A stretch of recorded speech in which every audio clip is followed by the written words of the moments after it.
बेदर्दा दी इस दुनिया विच कोई नहीं महरम दिल दा। ओ छट किस्मत दा रोना भुले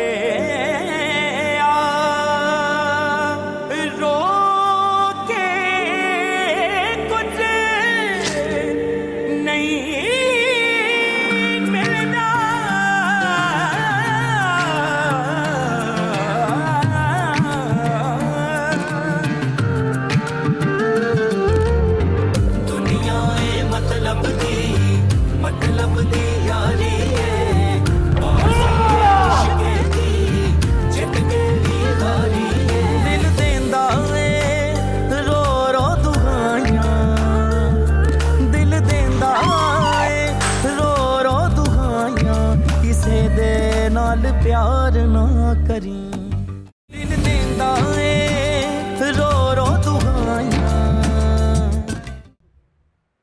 दिल तो मेरा अभी भी जवान है और इस दिल में तेरी मोहब्बत की शमा अभी भी जल रही है। यकीन नहीं आता, आजमा के देख ले।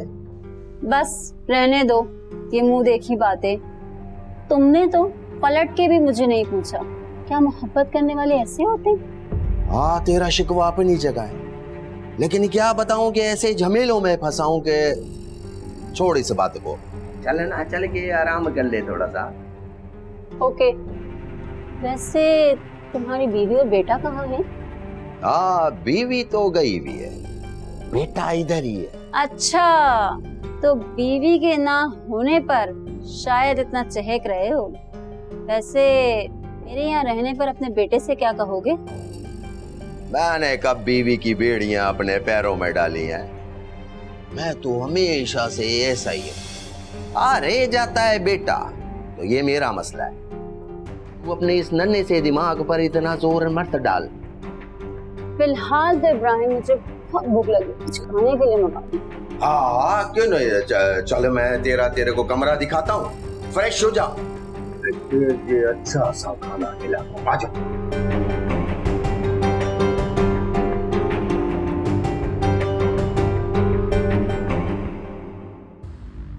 सारे हालात तुम्हारे सामने हैं।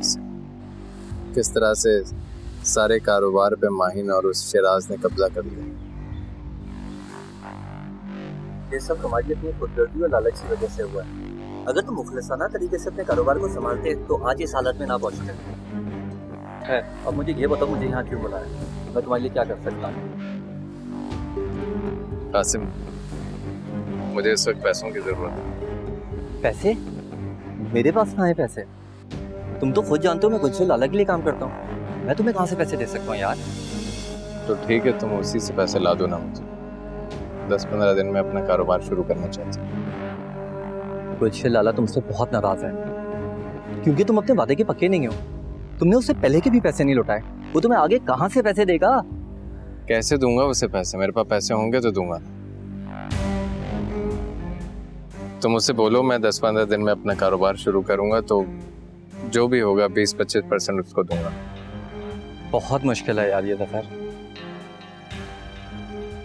चलो 30% ही सही, तुम्हारा कमीशन अलग से होगा, वादा करता हूँ तुमसे। मुझे कमीशन नहीं चाहिए तुमसे यार दफर।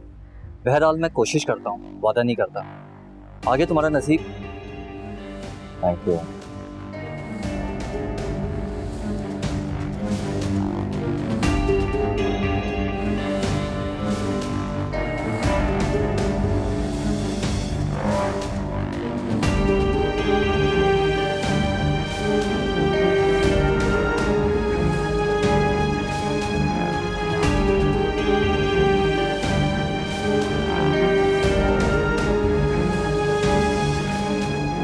मसला क्या है इब्राहिम? क्यों इतने परेशान हो?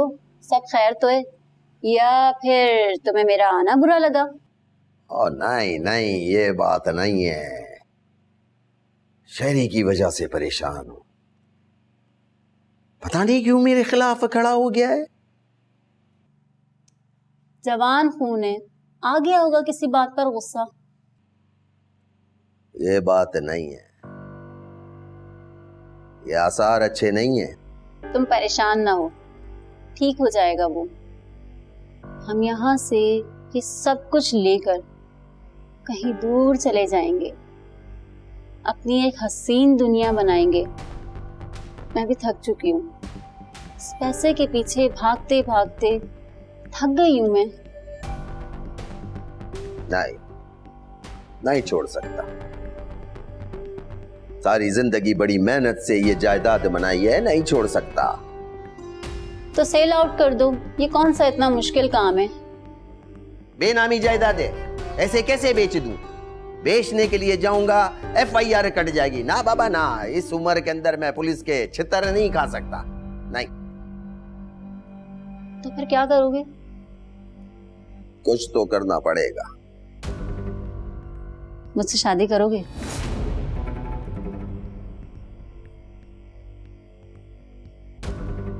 जैसे 5 साल पहले मेरे पीछे पागल हो रहे थे, क्या वो पागलपन अभी भी बाकी है? काश तू ये बात 5 साल पहले बोली थी। खैर, अभी भी सोचा जा सकता है इस बात को। हाँ, लेकिन बचा बचा नहीं करूंगा, जिंदगी तेरे साथ गुजारूंगा। हाँ,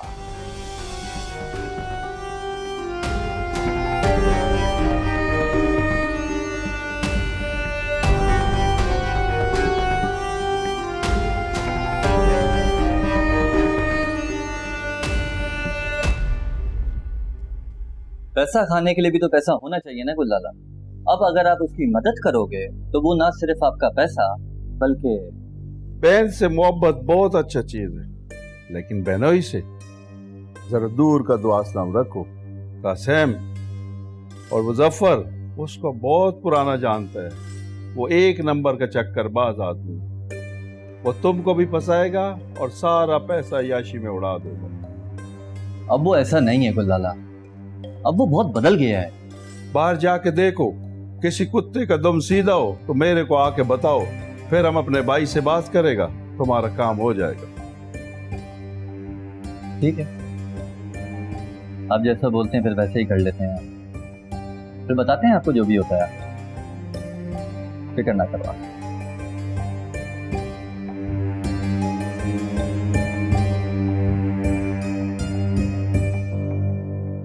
अरे बेवकूफ खुली आंखों से ख्वाब देख रहा है। काम शुरू करने के लिए नहीं तो नहीं 20 से 25 करोड़ रुपए चाहिए होंगे, और ये पैसे तो उसकी माँ जिंदा होती ना तब भी उसे ना देती। माना कि हमारे हालात बुरे हैं पापा, पर इन हालातों से बाहर निकलने की उम्मीद ही तो हमें जीने का हौसला देती है। जफर जैसे लंगड़े घोड़े पे पैसे लगाना वक्त और पैसे दोनों की बर्बादी इस वक्त कुछ भी नहीं है। ये आप क्या कह रहे हैं पापा? जफर आपके बेटे हैं, आपका खून है, और आप। हाँ हाँ, मेरा खून है, इसीलिए तो कह रहा हूँ वो कुछ भी करने वाला नहीं है। अरे उसे तो सिर्फ उसकी माँ की मोहब्बत ही ठीक कर सकती थी, लेकिन वो तो पहले इरफान में फिर वलिया में मसरूफ हो गई। उसे तवज्जो नहीं मिली, सिर्फ पैसा मिला। अब उसे सिर्फ पैसों से मोहब्बत हो गई हो। माफ करना बेटा, तुम उसकी फितरत नहीं बदल सकती। मैं आखिरी सांस तक कोशिश करूँ, आखिर वो मेरे शौहर है, मेरा जीना मरना उन्हीं के साथ है। इस मामले में मेरा जफर बहुत ही खुशकिस्मत है, उसे तुम जैसी वफादार मोहब्बत करने वाली हौसलामंद बीवी मिली है। लेकिन बेटा उस गधे ने तुम्हारी कदर नहीं। दिल कब बदल गया है पापा? मैं तो इसी आस पर बैठी हूँ। भाई तुम्हारा हौसला देखकर तो ऐसा लगता है कि इंशाल्लाह ऐसा ही होगा। इंशाल्लाह। जीती रहो।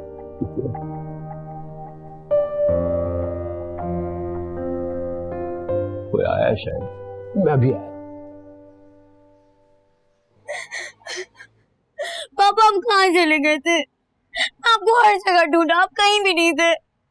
मैं इतनी परेशान हो गई थी आपके लिए। अरे बेटा मैं कहीं नहीं गया था, यहीं पे था। मैंने कहाँ जाना है? यहाँ नहीं थे आप पापा। मेरे इब्राहिम अंकल शहरियार सबसे पूछा, आप यहाँ नहीं थे। तेरे सामने खड़ा हूँ मैंने कहाँ जाना है? जिंदा खड़ा हूँ। बात सुन, अगर तू इस तरह रोएगी तो मेरा भी रोना निकल जाएगा। अरे ये इदारे वाले जो खामखा मेरे पीछे पड़े हुए हैं, कुछ ना करने की सजा पाई है मैंने। माहिन और शिराज ने मेरी पीठ में छुरा घोंपा है। इसी फिक्र के अंदर अभी अगर तेरी वहां जिंदा है तो ये चुटकी बजा के सारे मसले को हल कर देती। आप ठीक है, अगर मॉम होती तो सब ठीक कर देती। वो कभी स्ट्रेस नहीं लेती थी, हमेशा सिर्फ डिसीजन लेती थी। अब हम क्या करेंगे पापा? तभी तो वो बहुत कामयाब औरत थी।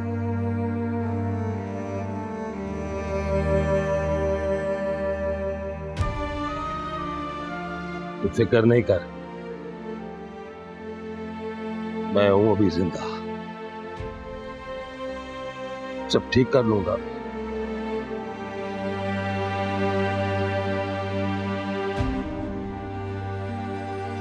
तुम देखना नहीं मेरे को, आज हम मिलते। कासिम एक बहुत पुराना दोस्त था मेरा, जो अब मेरा दुश्मन बन गया। मिलता तो ऐसे जैसे दोस्त है, लेकिन मुझे नुकसान पहुंचाना चाहता है। कोई लड़की है क्या? उसके पास ऐसा क्या है जो तुम्हारे खिलाफ है? खैर ऐसा है तो कुछ भी नहीं। फिर मसला क्या है? यार मैं चाहता हूँ उसके पास एक चीज़ है, वो मुझे मिल जाए। अगर वो मुझे मिल गई ना तो मैं खुल के सामने आ जाऊँ। तो तुम मुझसे क्या चाहते हो? मैं चाहता हूँ तुम उसे ऐसी जगह रखो जहाँ उसे कोई देख ना सके। तुम्हारा कहने का मतलब है उसको अगवा करना है? हाँ, क्योंकि ऐसे वो बात तो मानेगी नहीं, अगवा करना तो पड़ेगा ही उसे। काम कब करना है? जब तुम रेडी हो।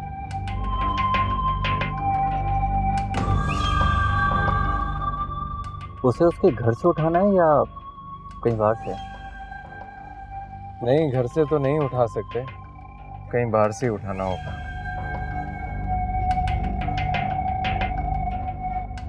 एक और काम कर सकते हैं, तुम मुझे भी उसके साथ उठाओ। इसका तुम्हें क्या फायदा होगा? फायदा ये होगा कि उसका मुझ पे भरोसा बन जाए। लेकिन हो सकता है इसके वो नतीजे ना निकलें जैसा तुम सोच रहे हो। वो फर्क नहीं पड़ता, मुझे बस उसका भरोसा जीतना है। अगर ये जीत लिया ना तो मेरा काम आसान हो जाएगा। चलो ठीक है, करता हूँ कुछ, फिक्र ना करो।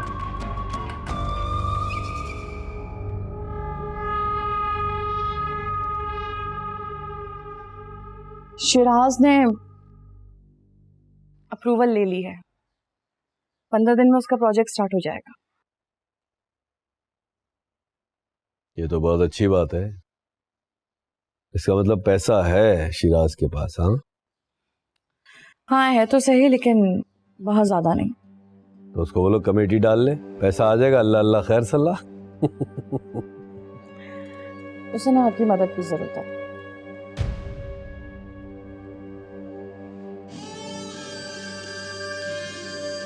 तुम जानती हो ना मुझे, कमीना आदमी हूं, अपने फायदे के अलावा कोई काम नहीं करता। कोई दर्द और तकलीफ में भी हो ना, पहले मैं अपना फायदा देखता हूं, बदले में मुझे क्या मिलेगा। मलिक साहब, मैं चाह रही थी कि आप एक बार से मीटिंग कर लें।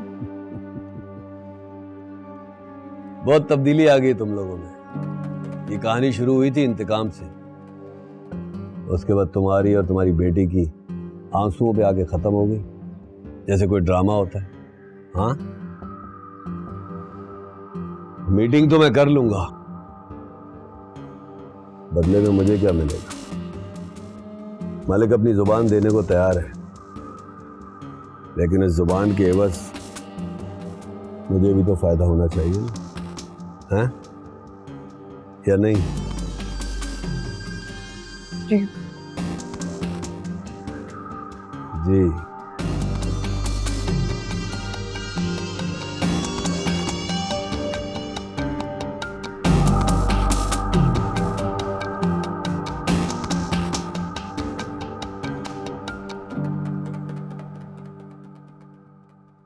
यह कैसे हो सकता है? इतनी बड़ी रकम शिराज को मिल गई और मार्केट के अंदर कोई हलचल नहीं, किसी को कुछ नहीं पता। सब बुरा हो रहा है।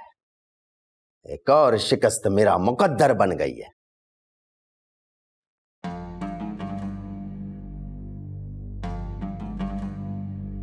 क्या हुआ? तुम तो यहाँ ऐसे उदास बैठे हो जैसे तुम्हारे कोई सोने के जहाज डूब गए। बहुत बुरा हो रहा है। सारे प्लान चौपट होते जा रहे हैं। जिस मोरे पे उम्मीद लगाता हूँ वही पिट जाता है। गलत घोड़े पे रकम लगाने वाला हमेशा हार जाता है इब्राहिम। बातें बातें बातें, खाली बातें तेरे पास, सब बकवास है। मैं तो समझा था कि तू मेरे साथ मिलेगी तो इस खेल के अंदर 4 चांद लग जाएंगे, ये बाजी जीत जाएंगे, लेकिन नहीं। जेल में रहकर तेरी भी सलाहियतों को जंग लग गया है। प्लान तुम्हारे पास कोई नहीं और इल्जाम मुझे दे रहे हो। कुछ करो, कुछ सोचो, प्लान बनाओ, वरना पैसा तो हमको मिलेगा नहीं, उल्टा जेल जाना पड़ेगा। तो पहले बैठकर मुमकिनात पर गौर करो और फिर टारगेट, उसके बाद वार करो। तो उन्होंने बताया नहीं कि वो कहाँ थे मलिहा? नहीं भाभी, उन्होंने कुछ बताया ही नहीं। अरे यार, चलो शुक्र है कि वो वापस तो आ गए ना। जी भाभी। मलिहा, तुम मुझसे मिलने कब आओगी? जी कल मैं और शरियार चक्कर लगाएंगे आपकी तरफ। नहीं नहीं, शहरी को मत लेके आना प्लीज। तुम तो जानती हो अपने भाई को, वो गुस्से में है, उसको कुछ भी कह देंगे। भाई को बोलने से वो जो भी बोल रहे हैं। वैसे भी एक ना एक दिन तो शरियार से मिलना ही है उन्होंने, जब हमारी शादी हो जाएगी तो। मैं नहीं जानती कुछ, तुम्हारे भाई को तुम जानती हो अच्छी तरीके से, तुम ही जानो। आप फिक्र मत करें भाई की, मैं भाई को मना लूंगी। पता नहीं कैसे मनाऊंगी, देखते हैं। तो बस फिर मैं कल चक्कर लगाऊंगी। अच्छा कोशिश करना जल्दी आ जाओ, मैं बहुत अकेली पड़ गई हूँ यहाँ पे। जब तुमने कोई प्लान ही नहीं बनाया था तो मुझे यहाँ बुला के इस रूम में बंद करने की क्या जरूरत थी? प्लान बनाने में कौन सी देर लगती है। मुश्किल इस बात की है कि धागे का सिरा नहीं मिल रहा मेरे को। अपने उस रूफी से तो मिलवाओ, पता तो चले कि वो क्या चीज है। क्या चीज है? मेरी तरह गंवार जंगली है और क्या है? अब तुम इतने भी जंगली नहीं हो। वैसे तुमने अपनी बीवी को बता दिया मेरे बारे में? देखो इब्राहिम, मैं साफ बता दूं, अगर इस प्लान में मुझे 50 लाख या करोड़ 2 करोड़ से कम का हिस्सा मिला तो मैं तुम्हारे साथ इस प्लानिंग में नहीं हूं। अरे बड़ा पैसा है उन लोगों के पास है, लेकिन फकीर के बच्चे हर वक्त रोते रहते हैं, मरते रहते हैं, पिटते रहते हैं। लुट गए, पिट गए, मर गए। इतना डरे हुए क्यों? तुम्हारी की हुई हरकतों पे पिटवाने के लिए गुंडे नहीं बिठाए हुए मैंने अंदर। रिलैक्स करो।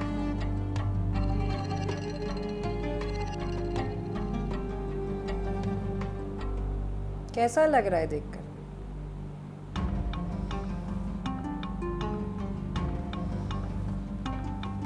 वही जगह, वही घर,